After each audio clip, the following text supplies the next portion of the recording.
Right now, I'm inside the PROTON e.MAS 5, and yeah, if you notice that I'm not showing anything else, because right now I'm here in Geely's manufacturing base in Changsha for a first drive experience in the PROTON e.MAS 5. Right now, I'm seated inside the Geely Xingyuan, which is the donor car for the e.MAS 5. Now, I'm gonna see how does it drive and give you guys a first impressions of PROTON's most affordable EV. My name is Adrian, I'm all about the details, and you're watching cDrive.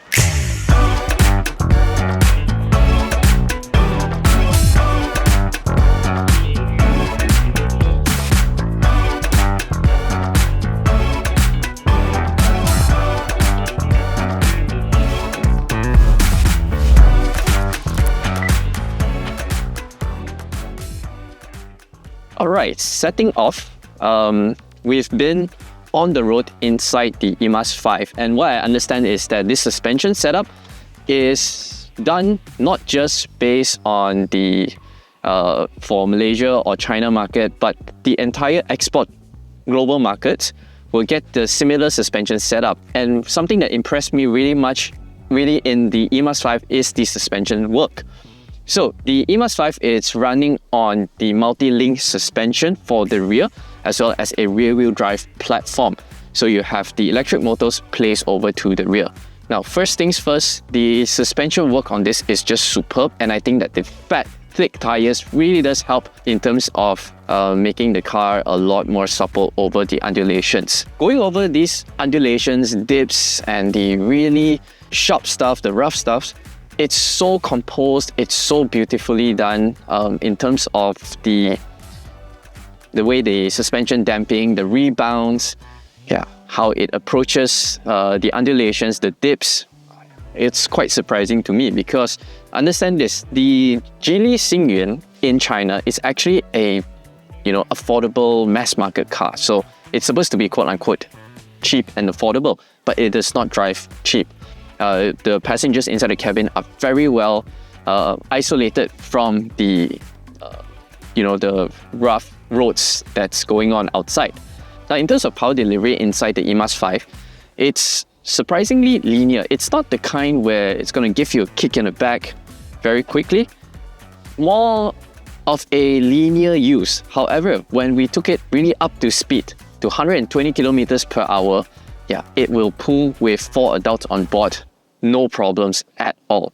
So I think some would say that, it's underpowered compared to its closest rival, the BYD Atto 2. However, I feel that this sort of performance, it's really suitable for everyday use, just point-to-point kind of travels. And something else that I noticed inside here is the sound insulation is pretty spot on, given the budget character of the e.MAS 5. And what I understand is that PROTON has also further tweaked or improved the sound insulation materials as our car in the home market. First impressions on the road driving the e.MAS 5 are generally quite positive. What I'm concerned about is the limited range because of its 40 kilowatt hour battery pack, which is kind of small, offering up to 300 kilometers of range approximately, based on the WLTP test cycle.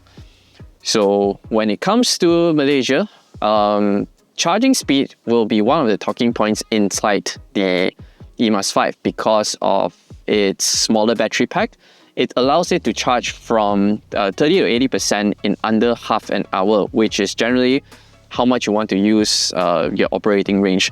So yeah, definitely it's quite convenient if you have access to a fast charging. However, home charging, the e.MAS 5 supports up to 6.6 kilowatt hour of AC charging, so that's going to take a little bit longer time when you charge it at home.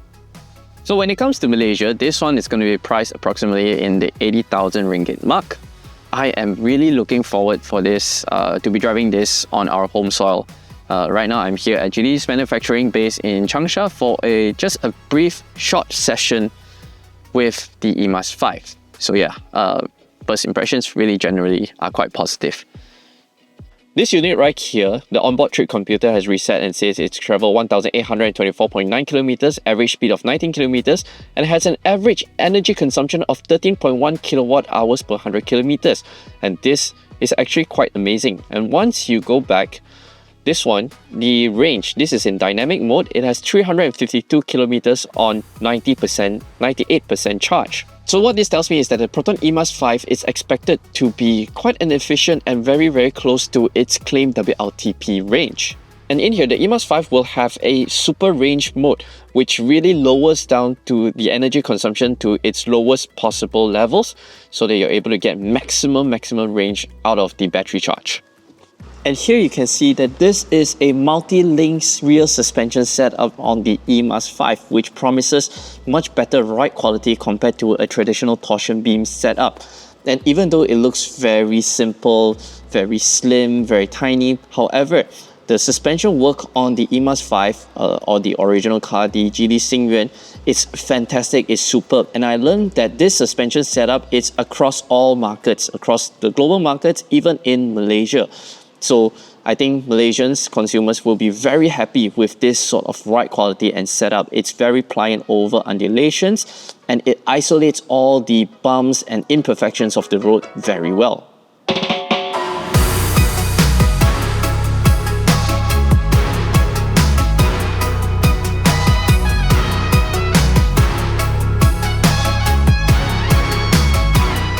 Most will compare the e.MAS 5 against the BYD Atto 2 as its closest competitor due to its price positioning.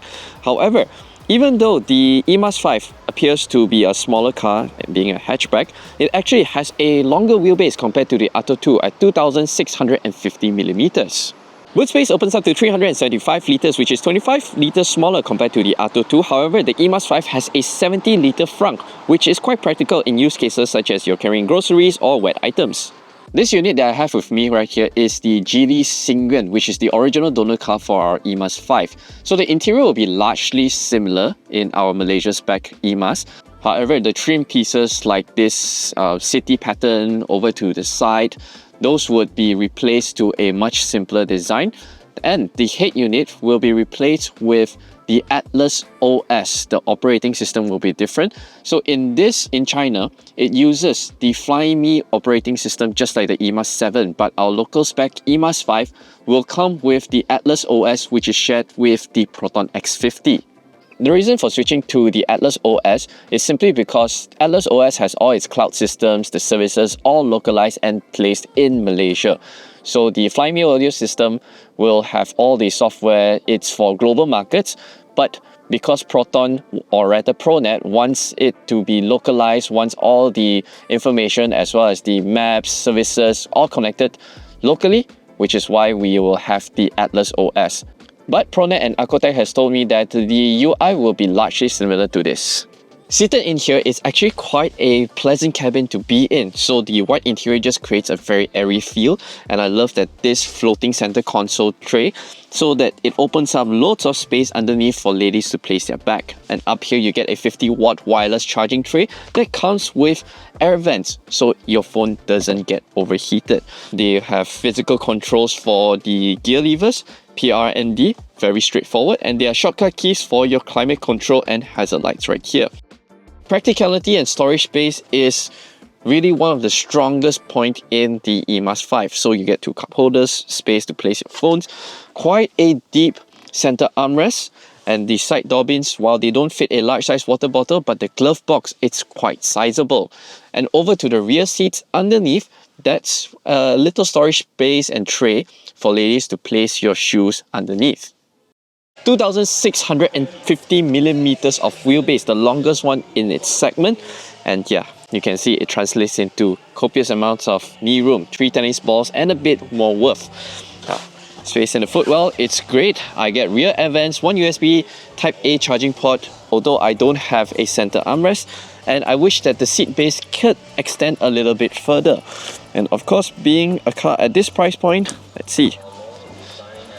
Yeah, it does not recline back.